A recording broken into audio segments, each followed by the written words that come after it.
ठीक है। X rays की यहाँ पर एनर्जी क्या थी, ज़्यादा थी।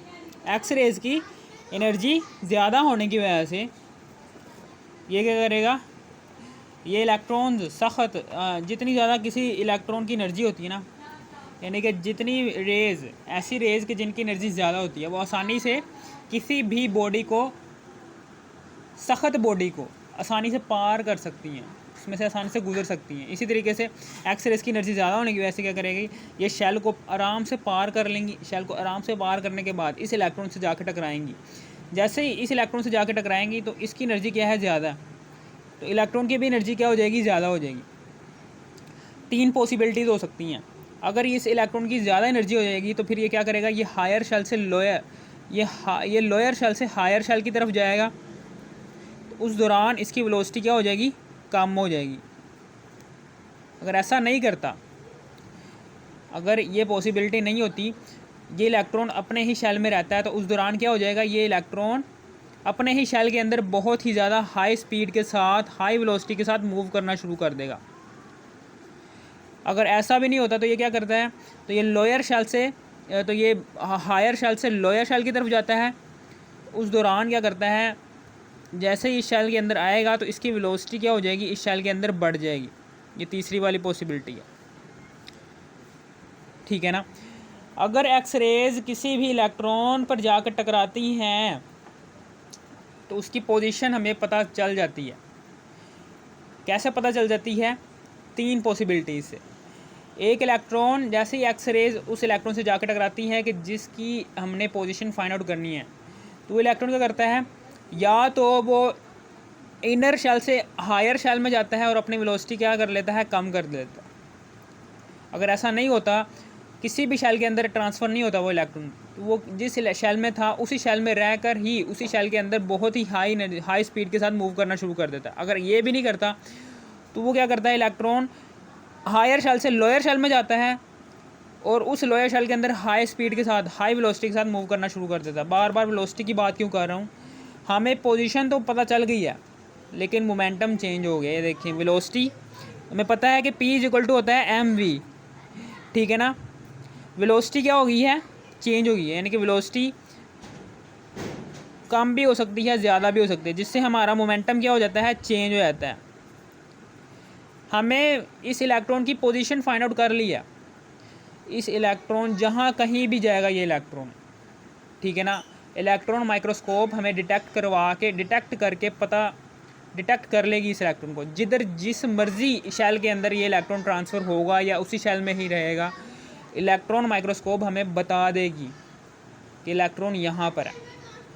लेकिन उसी वक्त इस इलेक्ट्रॉन का मोमेंटम क्या हो जाता है, चेंज हो जाता है, ठीक है ना, मोमेंटम चेंज हो जाता है।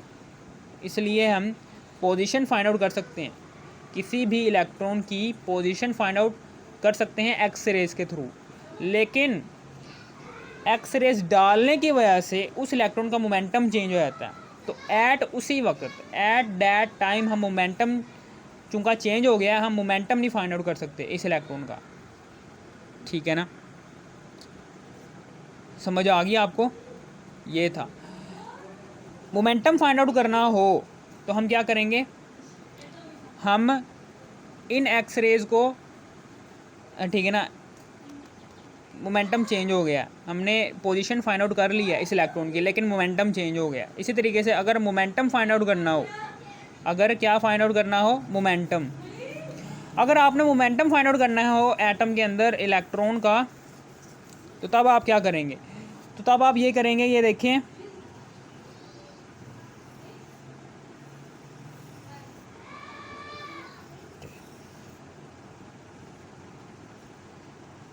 इसका मोमेंटम फाइंड आउट करना है तो आप एक्स रेज़ नहीं गिराएंगे, तब आप इन एक्स रेज़ को कैंसिल कर देंगे, एक्स रेज़ नहीं गिराएंगे, आप इस इलेक्ट्रॉन का मोमेंटम फाइंड आउट कर सकते हैं, ठीक है ना। लेकिन आपको इस इलेक्ट्रॉन की पोजीशन का पता नहीं होगा। जब आप एक्स रेज़ इस इलेक्ट्रॉन के ऊपर नहीं गिराएंगे तो जाहिर सी बात है कि आपको इस इलेक्ट्रॉन की पोजीशन नहीं पता होगी। तो अगर जब आपको इस इलेक्ट्रॉन की पोजीशन नहीं पता होगी तो आप उस वक्त इस इलेक्ट्रॉन का मोमेंटम फाइंड आउट कर सकते हैं। एक इंस्ट्रूमेंट होता है, उससे आप इस इलेक्ट्रॉन का मोमेंटम फाइंड आउट कर सकते हैं। मोमेंटम फाइंड आउट कर लेंगे इस इलेक्ट्रॉन का, लेकिन आपको इस इलेक्ट्रॉन की एग्जैक्ट पोजीशन नहीं पता होगी कि इलेक्ट्रॉन, क्या ये इलेक्ट्रॉन पहले शेल में एग्जिस्ट कर रहा है, क्या ये दूसरे शेल में एग्जिस्ट कर रहा है, क्या ये तीसरे शेल में एग्जिस्ट कर रहा है। ठीक है ना, समझ आ गई आपको। इस तरीके से आप एक्सप्लेन कर सकते हैं हाइजेनबर्ग अनसर्टेनिटी प्रिंसिपल को। जब आप किसी भी इलेक्ट्रॉन की पोजीशन फाइंड आउट कर लेंगे तो उस इलेक्ट्रॉन का मोमेंटम चेंज हो जाएगा, जिसकी वजह से उस इलेक्ट्रॉन का मोमेंटम चेंज हो जाएगा और मोमेंटम हमारे पास एग्जैक्ट नहीं आएगा। और जब उस इलेक्ट्रॉन का मोमेंटम आप कैलकुलेट कर लेंगे तो उस इलेक्ट्रॉन की एग्जैक्ट पोजीशन आप फाइंड आउट नहीं कर सकेंगे, क्योंकि मोमेंटम हम एक्स रेज के थ्रू नहीं फाइंड आउट करते। मोमेंटम फाइंड आउट करने के लिए उस इलेक्ट्रॉन का एक अलग इंस्ट्रूमेंट होता है, वो इंस्ट्रूमेंट क्या करता है, उस इलेक्ट्रॉन का मोमेंटम फाइंड आउट करता है, उसका ये काम होता है। ठीक है, अब हम यही सारी कहानी यहाँ पर लिखेंगे कि electron can not be seen under ordinary light, कि ऑर्डिनरी लाइट के ज़रिए से आप इलेक्ट्रॉन डिटेक्ट नहीं कर सकते। Electron can not be seen under ordinary light. Ordinary light यानी कि ये कंपाउंड माइक्रोस्कोप की लाइट के थ्रू हम इलेक्ट्रॉन को आसानी से डिटेक्ट नहीं कर सकते। So we use X rays to see the atom. तो फिर हम क्या करते हैं, एक्स रेज का इस्तेमाल करते हैं इलेक्ट्रॉन देखने के लिए। So we use X rays to see the electron. The wavelength of X rays is very smaller. जो उनसे एक्स रेज की वेवलेंथ होती है वो बहुत ही स्मॉल होती है, छोटी सी वेवलेंथ होती है एक्स रेज की, ये देखिए, जिसकी वजह से as compare to ordinary light, ordinary light की जो उनसी वेवलेंथ होती है वो बहुत ज़्यादा होती है, जबकि एक्स रेज की वेवलेंथ बहुत ही कम होती है। When X rays fall on atom, जैसे एक्स रेज को एटम के अंदर फॉल करते हैं, the velocity of electron is increased. तो इलेक्ट्रॉन की वेलोसिटी क्या हो जाती है, इंक्रीज हो जाती है, जिसकी वजह से क्या होता है, या फिर आप ऐसे भी कह सकते हैं कि the velocity of electron is changed. Then फिर क्या होता है, the momentum of electron is change. तो फिर इलेक्ट्रॉन का मोमेंटम भी चेंज हो जाता है। एट दिस टाइम, इसी वक्त पर आप क्या कर लेते हैं, आप पोजीशन ऑफ इलेक्ट्रॉन डिटरमाइन कर लेते हैं। लेकिन while uncertainty in momentum is increased, लेकिन एट दैट टाइम मोमेंटम में अनसर्टेनिटी बढ़ जाती है।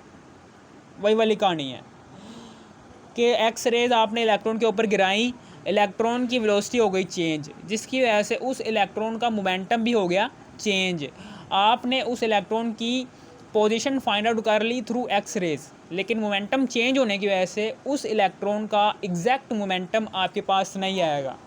ठीक है ना, और लिहाजा ये बात प्रूव हो गई हाइजेनबर्ग प्रिंसिपल की कि it is impossible to measure the momentum and position of electron simultaneously at the same time। अगर आपको इस वीडियो की थोड़ी सी भी ज़रा सी भी समझ इस वीडियो को तो लाइक और सब्सक्राइब और शेयर भी कर देना। Thanks for watching me. अगर आपने इस वीडियो का पार्ट 1 नहीं देखा तो इस वीडियो का पार्ट 1 भी देख लेना, जिसमें मैंने ऊपर वाली सारी बातें बताई हुई हैं। ये पार्ट 2 में मैंने बस इतना बताया हुआ है। ठीक है ना, पार्ट 1 देखने के लिए आपने इसी वीडियो के टाइटल पर क्लिक करना है। टाइटल पर क्लिक करने के बाद इसी वीडियो की डिस्क्रिप्शन में जाना है और इसी वीडियो का पार्ट 1 भी देख लेना। Thanks for watching me.